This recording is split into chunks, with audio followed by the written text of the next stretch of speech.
موت کا واقعہ، روح کا سفر۔ موت کے بعد کیا ہوتا ہے؟ سوچیے، ایک لمحہ ایسا آتا ہے جب سب کچھ خاموش ہو جاتا ہے، سانسیں تھم جاتی ہیں، آنکھوں کی روشنی ماند پڑ جاتی ہے، اور ایک انسان جو ابھی کچھ لمحے پہلے ہنس رہا تھا، بات کر رہا تھا، اچانک ایک عجیب خاموشی میں چلا جاتا ہے۔ گھر والے روتے ہیں، فضا میں سناٹا چھا جاتا ہے، مگر ایک حقیقت کا آغاز ہو چکا ہوتا ہے: روح کا سفر، موت۔ یہ لفظ سنتے ہی دل لرز اٹھتا ہے، انسان کے ذہن میں ہزاروں سوال آ جاتے ہیں: موت کے بعد کیا ہوتا ہے؟ روح کہاں جاتی ہے؟ کیا واقعی قبر میں سوال ہوتے ہیں؟ کیا انسان اپنی زندگی کے ہر لمحے کا حساب دیتا ہے؟ یہ وہ راز ہے جو ہر جیتے جاگتے انسان کے سامنے ایک دن کھلنے والا ہے، مگر افسوس، ہم میں سے اکثر اس حقیقت سے آنکھ چراتے ہیں۔ روح کا سفر شروع ہوتا ہے جب موت کا فرشتہ ملک الموت اللہ کے حکم سے اترتا ہے۔ اگر وہ بندہ نیک ہو، پاک دل ہو، نماز پڑھنے والا، صدقہ دینے والا، ماں باپ کا فرما بردار ہو، تو اس کے لیے فرشتہ رحمت کے لباس میں آتا ہے۔ اس کے چہرے پر نور، اس کے ہاتھوں میں جنت کے پھول، اور اس کے ساتھ ایسے فرشتے ہوتے ہیں جو مشرق و مغرب کی حد تک زمین کو گھیر لیتے ہیں۔ وہ آ کر کہتے ہیں: اے نیک روح، اپنے رب کی طرف خوش ہو کر لوٹ۔ اور پھر روح ایک لمحے میں جسم سے ایسے نکلتی ہے جیسے پانی کے قطرے آسانی سے مشق سے بہہ جائیں۔ لیکن اگر انسان نے زندگی میں ظلم کیا ہو، دوسروں کا حق کھایا ہو، دلوں کو توڑا ہو، نمازیں چھوڑ دی ہوں، غیبت کی ہو، زنا ہو، جھوٹ بولا ہو، تو ملک الموت کا چہرہ سخت ہوتا ہے۔ ان کے ساتھ فرشتے زاول لباس میں آتے ہیں، ان کے ہاتھوں میں دوزخ کی آگ کے کپڑے ہوتے ہیں۔ وہ روح کو کھینچتے ہیں جیسے کانٹوں سے بھری ہوئی اونچی جھاڑی میں کپڑا پھنس جائے اور زبردستی کھینچا جائے۔ بندہ چیخ اٹھتا ہے، لیکن اس وقت آواز دنیا میں نہیں پہنچتی، صرف وہی فرشتے سنتے ہیں جو اللہ کے حکم سے اس کے ارد گرد موجود ہوتے ہیں۔ جیسے ہی روح نکلتی ہے، فرشتے اسے آسمان کی طرف لے کر جاتے ہیں۔ راستے میں مختلف دروازے آتے ہیں، ہر آسمان پر ایک دروازہ جہاں صرف نیک روحوں کو گزرنے دیا جاتا ہے۔ نیک بندے کی روح جب گزرتی ہے تو فرشتے کہتے ہیں: یہ خوشبو کس کی ہے؟ دوسرے جواب دیتے ہیں: فلاں بندے کی روح ہے جو زمین پر نیک اعمال کرتا تھا۔ فرشتے دعائیں دیتے ہیں، استقبال کرتے ہیں، یہاں تک کہ وہ ساتویں آسمان تک پہنچتا ہے۔ پھر اللہ تعالیٰ فرماتا ہے: میرے بندے کے نامہ اعمال کو لعین میں لکھ دو اور اسے زمین کی طرف واپس لے جاؤ جہاں سے میں نے اسے پیدا کیا تھا۔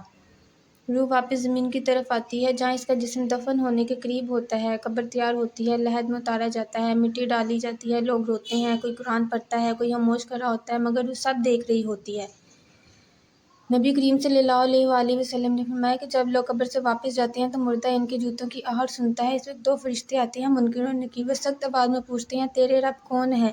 تیرا دین کیا ہے؟ اور یہ شخص محمد صلی اللہ علیہ وسلم کون ہے؟ اگر بندہ دنیا میں ایمان والا تھا، زبان سے سچ کہتا تھا، عمل صالح کرتا تھا، تو وہ فوراً کہتا ہے: میرا رب اللہ ہے، میرا دین اسلام ہے، اور یہ محمد صلی اللہ علیہ وآلہ وسلم اللہ کے رسول ہیں۔ فرشتے کہتے ہیں: سونے کا بستر بچھاؤ، جنت کی خوشبو دو اور جنت کی کھڑکی کھول دو۔ قبر ایک باغ بن جاتی ہے اور روح کہتی ہے: یا اللہ، قیامت جلدی لا تاکہ میں اپنی جنت کی جگہ جا سکوں۔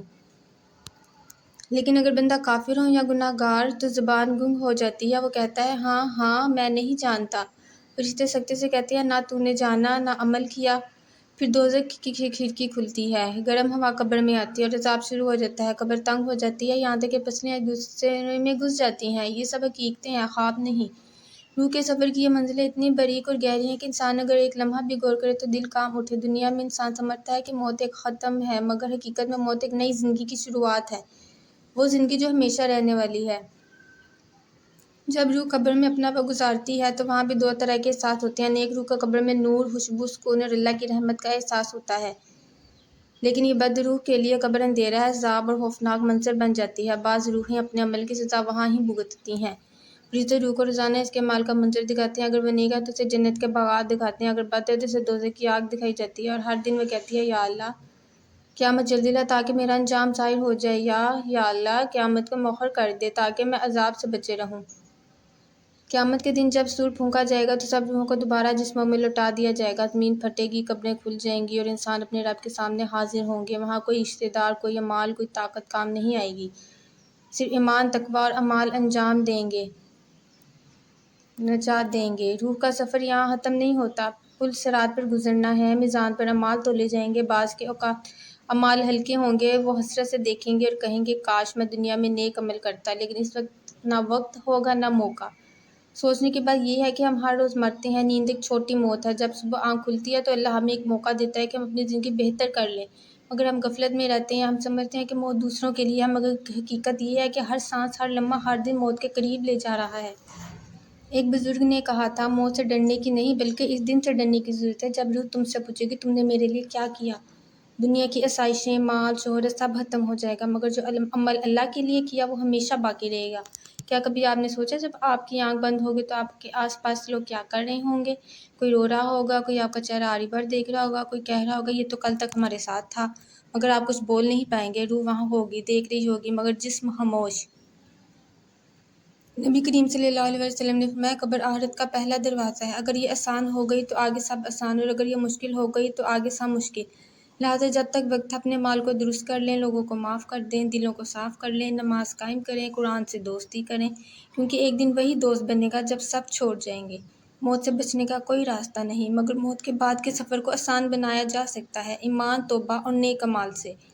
اور جب وہ لمحہ آئے گا کہ ملک الموت آپ کے سامنے کھڑا ہوگا تو آپ مسکرا سکیں جیسے نیک بندے مسکراتے ہیں، کیونکہ انہیں یقین ہوتا ہے کہ آپ اپنے رب سے ملاقات کرنے جا رہے ہیں جو سب سے زیادہ رحم کرنے والا ہے۔ یہ روح کا سفر جو ہر انسان نے طے کرنا ہے، یہ حقیقت ہے جسے کوئی انکار نہیں کر سکتا۔ اس سفر کی تیاری آج سے شروع کریں، کیونکہ کل شاید موقع نہ ملے۔ ایسی ایمان افروز دل چھو